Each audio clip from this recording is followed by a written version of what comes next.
Avatar with James Cameron is a classic. It was, yeah, I don't like horror movies. They scare me. Costa Gavras' best movie. He plays a French trapper with a French accent, and he's great. I did my job. He made a great film. That's not the fucking script that I asked for.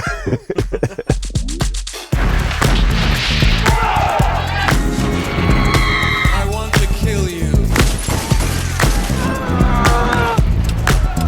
It was a death of everyone and everything. Eh ben, bienvenue, Monsieur Stone, dans un des derniers Vidéo Club de Paris. Oui. Pour commencer, moi j'avais une première question que je pose un peu à tout le monde. Quel est votre rapport au DVD, au format physique, au même VHS Si tu viens à ma maison, tu verras, j'ai pas 50 000, mais j'ai à peu près 5 000, quelque chose que ça. C'est partout et pour moi c'est très difficile de me rappeler si je l'ai ou non et si j'achète un nouveau toujours. Alors des fois j'ai 3 copies de la même film, mais j'ai pas de cave. Vous avez une cave en bas. Ouais. Alors c'est pour des vins, du bon vin. Alors on peut commencer par un des films que vous avez sélectionné sur votre droite, un film de Bernardo Bertolucci. Oui, j'adore ce film. Je l'ai vu plusieurs fois, j'ai vu 5 heures, j'ai vu 3 heures, et il a fait des copies, des versions. J'ai beaucoup aimé, parce que c'est l'histoire pour moi, non seulement de l'Italie, à une époque de l'histoire, qu'on sait, cette World War I period, when Italy started to change from the old way, the 19th century into the 20th, and ideas of fascism came in, and Mussolini, and that was so fascinating to see how the older class, the aristocrats, the farmers, how the farmers, the people, the peasants reacted too. Some people become fascist. Some people say, more communist in their ideas. So I love the contrast. He had 2 characters for me. The Depardieu was the farmer, and he was the communist, and he went off to the war and he did his job. Look. Beautiful. De Niro was the rich boy. Really? Wait till I become the master, because I'll be twice as hard on you. And on that day, I'll kill you. The grandfather was Burt Lancaster, and the grandfather of Depardieu was Sterling Hayden. So you have Lancaster versus Hayden, and you have Depardieu and De Niro, and it was very fascinating to see how De Niro degenerates. He marries Dominique Sonda, tout est bien, c'est optimiste, mais ça tombe, ça casse. And meanwhile, Depardieu, who's the poor boy, goes off to war, comes back. He has nothing, but he has happiness with his wife. And he marries a peasant girl, loves her, and she dies. But it's a sad, sad movie with a lot of heart. A big heart. Bertolucci was the camera. It was always the camera, the love of movies, and this sensual movie. And every time I would make a movie, or in my earlier days, I would look at his movie to feel it again, to remind myself of that feeling, that frisson. La caméra de Bertolucci, c'est incroyable. Je le regarde parce qu'il bouge dans un sens très... j'ai jamais vu avant les mouvements qu'il a fait. Et des fois des petits mouvements, des fois des grands mouvements. Et il y a des grands mouvements incroyables dans ce film. C'est très bon film. Il faut le revoir plus qu'une fois. J'ai mis un autre film là, je sais pas si vous voulez en parler, un film je crois que vous aimez.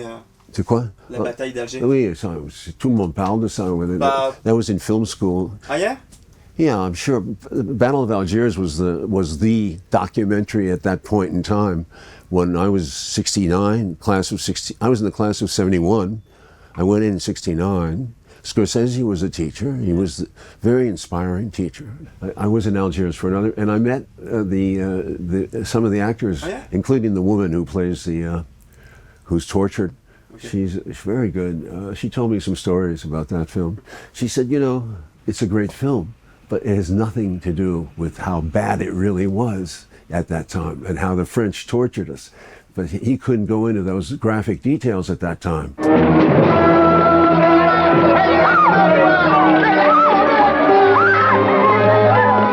So even this is considered by the Algerian rebels who fought the French as soft It's amazing.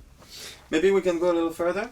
Scarface, oui, très bon film. And Paul Muni is a great actor. Always good, always good. He could play gangsters, he could play teachers, he could play scientists. He was very intense. He'd study the role, he'd know it in his heart.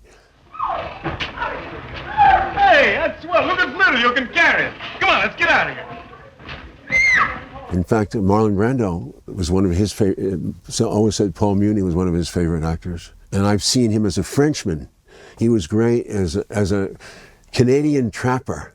You have to have Hudson Bay in around 1940, roughly. Check it out. He plays a French trapper with a French accent, and he's great. C'est un dur, un vrai mec. No, I give my word. They get one false. You still not tell why you do this thing. I tell you why. How much did you watch it all over again when you were writing the remake? Scarface? No. At that time, no. I had to go off on my own and do it because I was basing it on the Miami research. But the outlines of the story, the relationship with his sister, and the attitude, but it's quite different. But it was really about, I didn't want to do Italians anymore because too much Italian crime stuff. So we did cocaine. Sidney Lumet was the original director, and he said, let's do it about the Cubans and the cocaine business. And I thought, that's original. I passed on the original, and then I came back and I did it.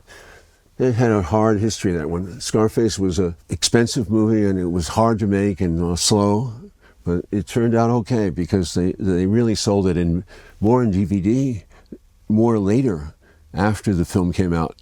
It became more and more famous. Okay. Fuck you. I ain't taking it to the road past myself. Yeah? This is one of my favorites. The Treasure of the Sierra Madre. Seems to me like hides. Yeah. Yeah, that's what they are, hides. Ought to bring quite a lot of money, huh? It's just John Huston at his best. Humphrey Bogart was incredible. And even more incredible was Walter Huston, who was the father of John Huston, who plays the old prospector. Walter Huston was a great American actor. Great. He's great in all his films. He represents that period. I think of him as the 1920s, 30s, 40s. He plays the guy with philosophy, with perspective. The best of America, in a way. So he plays an old, broken-down prospector who takes Bogart, who's a horrible fellow, terrible character, on a journey to find the gold. And Tim Holt is the third character, and Tim Holt is perfect for that role. And the three of them, it's an unbelievable, complex relationship evolves. How about trusting other people? Because there are three people who don't really know each other, who are all looking for money. All right, turn that rock over, will you? I tried to rewrite it with a woman. My idea was with Jack Nicholson and Al Pacino, the two men, and Sharon Stone would be the woman. The woman would be the troublemaker. Oh, yeah. Sometimes you hire somebody and you talk to them and you share your enthusiasm, and they go and they write it and they disappear for 3-6 months. You do something else, blah, blah, blah, comes back. That's not the fucking script that I asked for. So you have to do it yourself sometimes. You just do it. Oh, Mildred Pierce, man, that's really unbelievable. That's one of my favorites, too. You moving in? Maybe. Anyhow, I'm not going to cry my eyes out about you and Bert splitting up. I like the idea. Makes me feel good. Wish it made me feel good, too. In the 1940s, they did working class movies. This movie is incredible. This woman has to work for a living. You feel that she's in the restaurant business. She's a waitress. She doesn't know it. She's not born that way. The movie starts with a divorce, and she has to go earn a living. And earning a living in the 40s, 30s was very hard because it was poor. We were a poorer country. We didn't have the inflation. And she really fights for scraps together a life for her daughter. She has a daughter, and she makes money, and she becomes very successful in the restaurant business. And it's so, James M. Cain wrote the book. It's a great book to read. But she struggles, and it's so believable. And it's like Walter Huston in Treasure of the Sierra Madre. I mean, the same kind of mentality. It's an honest, working class film. Love that movie. And this is a great film. Best Years of Our Lives. You can't say enough about that. That's such a perfect film. William Wyler was a great director. But the story of three men come back from war and their wives, Myrna Loy was great too. Boy, you ought to see me open a bottle of beer. Well, then you got nothing to worry about. Thanks. Dana Andrews' story was heartbreaking. And the fellow with the hooks, I forgot his... Yeah, but that was also, he was real. He was real. And of course, Mutiny on the Bounty. That's a great action movie. I love it.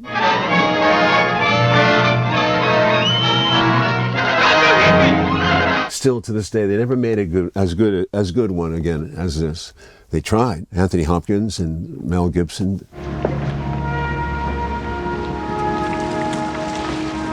Yeah. But this is the one. This story has been made, I think, in other forms like cowboy movies, right? I think Red River has a lot of this feeling. Red River with John Wayne and Montgomery Clift has a lot of this feeling too. But I love Mutiny on the Bounty. And Gable was my mother's favorite actor. The problem here is I love movies, and you come, you can just look, you can watch these movies again. And you start over, because the memory is a very interesting process of what do you remember? And then sometimes you didn't see it that way. Sometimes you look at a movie again, the second time, third time. It's another experience. It's another thought because you matured, you changed. So it's your relationship to time. So at my age, I'm enjoying so much going back and seeing the movies I saw when I was younger. And sometimes I'm very surprised because I hated the movie, And I say, I'm going to have to watch it. But I make myself watch it, and I say, wow, people have been talking about this movie for years, and, it's not a movie you want to see, but you see it, and, mon Dieu, j'ai pas pensé à ça. That's beautiful. It's part of life. It's education. Z. This was 1969. That was when I went to film school. This is a great movie. C'est clair maintenant qu'ils veulent éliminer tous les témoins gênants? Maître, j'ai instruit cette affaire et je n'ai pas besoin de vos conseils. Trintignant plays the prosecutor. Very cold, very neutral, like very Trintignant performance. He doesn't say anything, but what he sees is he brings out a coup d'etat by fascists in Greece in 1967. The coup in Greece was 1967. Yeah, 67, I think. Yeah, it was made right in the heels of the coup. It's like a news event, but he did it in fiction.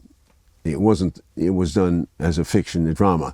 But my God, I love the movie, and it inspired me on JFK because all the evidence is apparent in the beginning. I mean, everything happens, the murder. You see the way it's reported to the audience, and it's manipulated, it's obviously. And then you go back as the movie progresses, and you go back into that story, and then you understand how those images were misleading, but they're really something else is going on. So that was what the basis. And in Z, he does it brilliantly, and with a lot of suspense. Costa Gavras' best movie. Although he did State of Siege and other ones that are also very good. J'accuse. I liked it because I never saw Dujardin play like this role, and he's very good. He's handsome. He defends Dreyfus. He's not Dreyfus. Dreyfus was Jewish. This is Dreyfus. Dreyfus' story haunted France for years, and the poor man was really persecuted and sent to Devil's Island, but he finally got out. Whew. It's a hell of a story. Si je me trompe pas, votre mère était française? Oui, ma mère était française, oui. Est-ce que c'est elle qui vous a un petit peu montré des films français, qui vous a introduit à cette culture ou pas? Non, parce qu'elle m'a emmené en France. D'accord. Alors, mes cousins, j'avais des cousins à peu près mon âge qui m'ont emmené dans tous les... J'ai vu ici en France les grands westerns, j'ai vu pendant l'été, je me rappelle, OK Corral. Veracruz, des films comme ça. Moi, j'adorais l'action. Adorais tous les movie stars américains. Oui, j'ai raté celui-là. Ça, c'est La Tour des Ambitieux. In America, it was called Executive Suite, which is a very short title. I liked it, and it was a great, great movie. Excuse me, Jim. There's a wire from Mr. Bullard. He's called an executive meeting. Tonight? 6 o'clock. When I did Wall Street in 1987, we don't make business movies anymore. We're really about business. This is about how corporate boards are made and how companies are run and who has power and who doesn't. And it's a beautifully designed movie. Robert Wise is a much underrated director. The writing, Ernest Lehman was is the screenplay. Ernest Lehman was also a great writer. He worked for Hitchcock, and he also worked on the very famous Who's Afraid of Virginia Woolf. But William Holden, Barbara Stanwyck, great cast. Frederick March is always good, always good. Louis Calhern is the guy who commits the first owner of the company who dies early in the movie. It all becomes about who's going to succeed him. And Frederick March is always plays the guy who wants the job the most. If you remember correctly, he sweats all the time because it's just very well done. It's just nice touches all the way through. You know what? Tony Curtis is just as great as Lancaster in this movie. If you really look at it, I mean, Lancaster's very showy with the glasses, and I love Lancaster, but Tony Curtis did a hell of a job to make him stand out. Sidney, this syrup you're giving out with, you pour over waffles, not J.J. Hunsaker. But I was making the point about business, you know. It's the same thing in working class movies, is to show people like Mildred Pierce and this, when you see Walter Huston in Treasure Sierra Madre, you sense that he's really struggling to make a living. And that was another America. And I don't find that true anymore. There's just, they show offices, yeah, and they do that, but it's very slick. There's a self-consciousness about it that is, I love the older movies because they lack that self-consciousness. Mildred Pierce is working to make a living. She's trying to survive, and it's hard. And that's true to life for most people, and I don't see that in the movies anymore. Well, there's so many, again, I don't know if I should speed up or not, but Deer Hunter won the Academy Award, and it was a very dramatic film, very powerful. You gotta listen to me. You wanna stay down here and die? It's up to you. It's up to you. No! It's a strange film, but it's not about Vietnam. It's about a metaphor for Michael Cimino's torture, his sense of America. He had a very strange sense of America. I worked with him on a film called Year of the Dragon, which was popular in France. What the hell's going on? They got cutting! But I don't think it's my best. I don't think it was my. It was Dino De Laurentiis. Boys in the Boat. I thought of that because I saw it recently. This is this year's movie, and it was ignored. You know, it's just a sports movie, and that's what makes it great. Is it delivers. The boys are poor, 1936, from Washington, the state of Washington, and they form a team. They're the junior varsity, and they actually beat Harvard and Yale and all the big schools on the East Coast as a team, and they have all the conflicts. You see, it's an 8-man team, so you have to have 8 men have to kind of be in sync to row. Non se ne rialza la palla, McMillan! Entra all'attacco! Entra all'attacco! Palle morte! Spinti di gambe! In caso superano gli assist di una marca intera. And George Clooney directed it, and he's a good director. He did a good job. The coach is wonderfully played by Joel Edgerton. They go to Germany to represent the United States at the Olympic Games. Nobody gives them a chance. And the German team is very powerful, and they win the gold medal in Berlin with Hitler watching. It's like the Jesse Owens story in its way. Very, very rousing, wonderful movie. Terminator is John Daly's big hit. No, Platoon was also big. Of course. I worked with John. He was an independent English producer, wonderful man.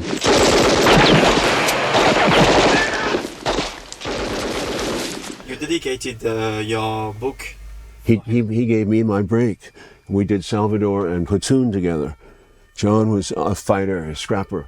He came from the world of boxing promotion, and he made up his own mind.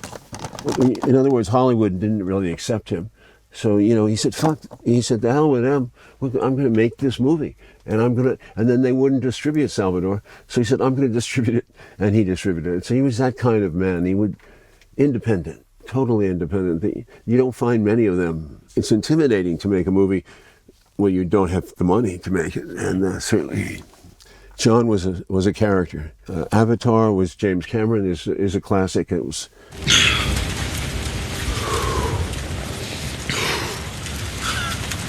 I know many people disagree, but I did not like the Avatar 2. I loved the original because it was original. It told the story. Number 2 got lost in all this other stuff. And a lot of people said, no, they love 2. I don't know. I don't go to the movies for the effects, although I was stunned by Avatar 1. And I don't know how the hell he did it, and I still don't know, and I don't think I want to make films that way because it sounds very tedious. In fact, I was on the set. I was one of the few people he asked on the set, and I watched him work, and it was really hard work but you have so much control when you work that way. You see, I guess some people want control. I like the free. I like to let the actors go and just see where it takes me sometimes. Yeah. Woody Allen. Oh, yeah. Vicky Barcelona is one of my favorites of his. Do you play music? No, I just have to come face to face with the fact that I'm not gifted, you know. The one with Blue Jasmine. I grew up in San Francisco. I know California. I like challenges.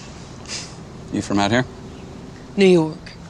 A Rainy Day in New York. It is a beauty. It's a classic. I can't make lunch. What? Why not? I have to see his film. You do? Oh, it's an unbelievable opportunity. Because he captures the spirit of New York. It's rainy. His typical young man, Timothée Chalamet, thinks he's in love with a beautiful blonde, played by Elle Fanning. As the movie goes along, like in a typical Woody Allen movie, he finds that he's not really in love with her, but he's in love with the other girl, who's played by Selma Gomez, and it comes out in the movie. But there's so many twists and plots, and he captures the spirit of New York City so beautifully. Oh, The Witch. Yeah, I don't like horror movies. They scare me. Yeah. I liked them when I was smaller, but I really can't take them. I just don't. I don't want to think about stuff like that. I have a vivid imagination, so I don't want to be in my house alone if I've seen a horror movie, for Christ's sake. But The Witch really, truly fucking scared me. I don't know why. Maybe because I hadn't seen a lot of horror films. It's some atmosphere. It's very authentic history. It feels like you don't sense there's houses around or anything like that. You're out in the wilderness in the middle of, and anything can happen. And of course there's a goat. A goat was a very important animal to have. And the goat plays a very significant role in this movie. But it'll scare you. It scared me for about 2-3 years. I can't watch it anymore. I only saw it once, and that's enough. Tree of Life. I love this movie. Terry Malick, great director, but strange director, eccentric. He walked away from the business for 20 years. This is a comeback film. His first comeback film was Thin Red Line, which is a beautiful film. It's a war film, and it was duly nominated, and really a beautiful psychology. He caught the spirit of the South Pacific, the Guadalcanal. One of the best war movies I ever saw. But this one is so different, it's so strange, because he changed his style completely. It's of course very inner monologued, but it's the way it's cut, the way it's conceived. It's not a story. He's trying to avoid story. He lets it develop. Well, he works with the actors for months, you know, and of course, sometimes you get movie stars and they don't want to be there for that time. They give you a certain amount of time. So he's working here with Brad Pitt and Sean Penn, and the woman was beautiful. She was played by Jessica Chastain, and she's beautiful. That was one of her first films, Radiant, and it's about a boy growing up who becomes Sean Penn, and Brad Pitt's his father, and it's so Oedipal, but at the same time, it's silent. Terry is very, very spiritual. You sense a silence about it, the silence of inner monologues, the silence of life, and compassion plays a huge role. Brad Pitt plays, in a sense, a failed man, a man who doesn't realize it until too late. It's an interesting movie, and some people hate it, but it challenges you and takes you to inner spaces you don't normally go to. It's like going. For me, it was, I've visited it a few times now. It's certainly a great film, Mean Streets, My Teacher. This was, of course, a very acclaimed film. My bad hand, my bad hand. What are you doing? Joe Black. Joe Black, I owe money. Il était votre professeur à l'époque de Mean Streets? No, he had not made Mean Streets at this time. He was he was in 1969-70. He was just on the cusp. He was about to make the AIP film. What was it? Bertha Boxcar? That's it. Boxcar Bertha. Harvey?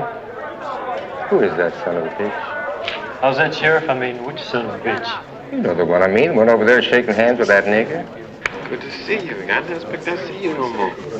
Which was his first break. Then he made Mean Streets. But he'd made short films, and they were very popular, very, very discussed. But he gave me the inspiration to go on and to be a filmmaker. He gave me confidence. Birdie is Alan Parker. You have got to learn to be more sociable.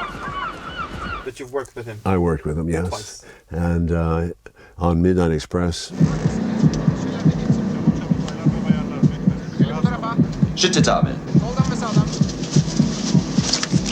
for my passport. The second time, that was even worse. No, he was not a gentleman in the sense of easy to work with, but he was English and he had a hard-on for Americans, I guess.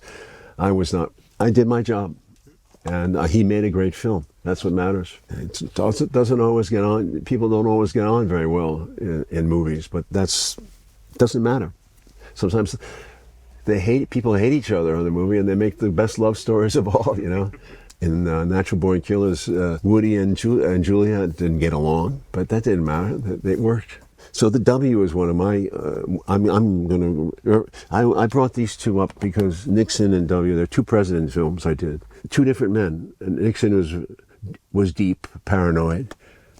George Bush Jr. was shallow and lacked consciousness. So there's a contrast here. But at the same time, America's at stake. He becomes the most dangerous president of all time, in my opinion, because he launches the war on terror. But the way he launches it, you see the history here.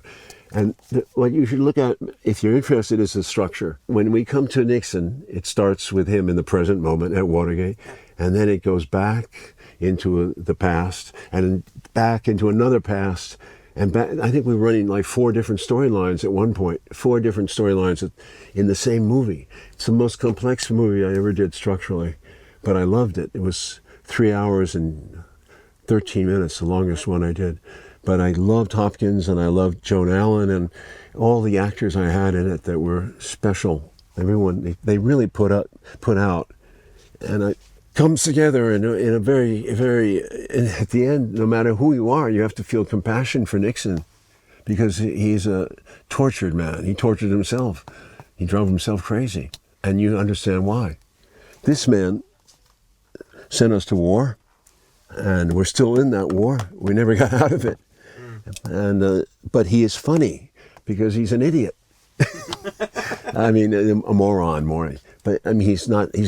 He went to Yale. I went to Yale too. I was in his class, but I never met him at that time. But I know the type. He's very privileged, and this is what that movie's about. It's a bit like the kid Robert De Niro in 1900. He had all the privileges of life. But it's very funny the way he reacts. And he has a relationship. This one works on 2 levels. It has the present time, when he works his way up from from governor of Texas to president. He finds religion. He becomes a born-again Christian, which is very popular in America. And there's another storyline, his father and him. What are you cut out for? Partying, chasing tail, driving drunk?